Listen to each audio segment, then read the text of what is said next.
जय श्री राम भाइयों। आज हम तुलना करेंगे रामायण काल के महारथी मेघनाद की महाभारत काल के महारथी कर्ण के साथ, जिसमें हमारा मुख्य पॉइंट यह रहेगा कि क्या कर्ण मेघनाद की प्रचंड माया का सामना कर सकते थे।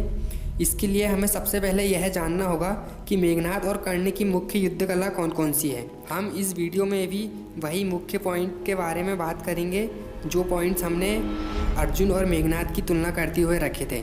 अगर आपने वह वीडियो नहीं देखे हैं तो मैंने उस वीडियो की लिंक डिस्क्रिप्शन बॉक्स में डाल दी है, आप चाहे तो देख सकते हैं। सबसे पहले हम बात करेंगे मेघनाद की युद्ध कला के बारे में, जहां मेघनाद मायावी युद्ध में महारत हासिल किए हुए थे और मेघनाद को बहुत सी प्रमुख सिद्धियां का ज्ञान भी था जो कि उन्हें स्वयं महादेव और उनके गुरु शुक्राचार्य ने उन्हें सिखाए थे। वहीं अगर हम कर्ण की बात करें तो कर्ण को धनुर्वेद की 5 विधि में से सिर्फ 3 विधि का ज्ञान था। पहली प्रयोग विधि, दूसरी उपसंहार विधि और तीसरी आवर्ती विधि। उन्हें प्रायश्चित विधि और प्रतिघात विधि का ज्ञान नहीं था। अगर कर्ण को 5 विधि का ज्ञान होता तभी हम कर्ण को मेघनाद के बराबर मान सकते थे युद्ध कला में। और जो कर्ण को 3 विधि का ज्ञान था वह विधि भीष्म द्रोण भी जानते थे, और मेरे अनुसार निश्चित ही मेघनाद को भी इन विधि का ज्ञान रहा होगा। इसलिए युद्ध कला की दृष्टि से देखा जाए तो मेघनाद कर्ण से आगे है। अब हम बात करेंगे इनके अस्त्र और शस्त्र के बारे में, जहाँ मेघनाद के पास दिव्य धनुष, दिव्य रथ, अक्षय तुनीर और दिव्य कवच थे। वहीं कर्ण के पास अपना विजय धनुष और अमृत से उत्पन्न हुए कवच कुंडल थे जो कि उसे अमर बनाते थे। मेघनाद के पास दिव्य कवच थे, लेकिन कर्ण के पास जो कवच थे वह अवैध थे। लेकिन कर्ण के पास न दिव्य रथ थे न ही उसके पास अक्षय तुनीर थे। और मेरे हिसाब से मेघनाद जैसे प्रचंड मायावी से युद्ध करने के लिए कर्ण को दिव्य रथ और अक्षय तुनीर की बहुत ज़्यादा ज़रूरत पड़ेगी। अब हम इनके दिव्यास्त्रों के बारे में बात करेंगे तो मेघनाद के पास वैष्णवास्त्र, ब्रह्मशिरा अस्त्र, असुरास्त्र, रौद्रास्त्र और भगवान ब्रह्मा द्वारा दिया गया नागपाश आदि बहुत से अनेक अस्त्र थे, जिनके नाम से ही सामने वाले महारथी काँप उठते थे। एक बार रात्रि के युद्ध में अपनी माया का प्रयोग कर उसने स्वयं भगवान राम और लक्ष्मण को नागपाश में बांध लिया था। वहीं हम कर्ण की बात करें तो कर्ण के पास ना ही पाशुपतास्त्र था, ना ही वैष्णव अस्त्र था, ना ही ब्रह्मशिरा अस्त्र था, ना ही नारायण अस्त्र था। जिन्होंने महाभारत का अच्छे से अध्ययन किया हो उन्हें मालूम है कि कर्ण के पास यह अस्त्र नहीं थे।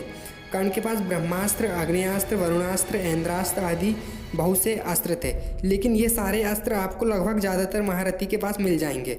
बस कर्ण के पास भार्गवास्त्र था जो उन्हें परशुराम जी ने दिए थे, लेकिन ये अस्त्र भी ज़्यादा प्रभावशाली अस्त्र नहीं था।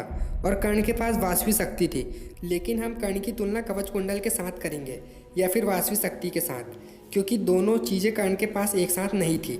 इंद्रदेव ने कवच कुंडल के बदले में कर्ण को वासवी शक्ति दिए थे, इसलिए हमारी तुलना में वासवी शक्ति नहीं होगी, क्योंकि हमारी तुलना में हम कर्ण को कवच कुंडल के साथ मेघनाद से युद्ध करवा रहे हैं। तो हमें यह चीज़ समझना चाहिए कि कर्ण के पास मेघनाद के मुकाबले बहुत कम अस्त्र थे, इसलिए यहाँ पर भी मेघनाद का पगड़ा कर्ण से बहुत भारी है। अब हम बात करेंगे क्या कर्ण मायावी युद्ध कर सकते थे।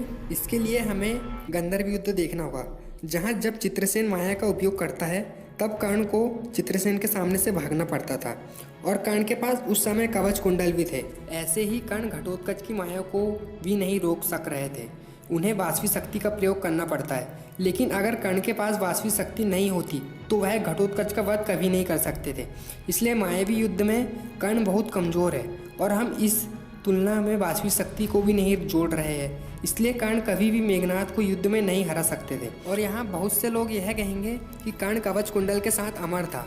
इस बात को मैं भी मानता हूँ, लेकिन इंद्रदेव भी तो अमर थे। जब मेघनाद उन्हें मार नहीं सकता था तो बंदी बना लिया, वैसे ही मेघनाद कर्ण को अपनी माया द्वारा बंदी बना लेते।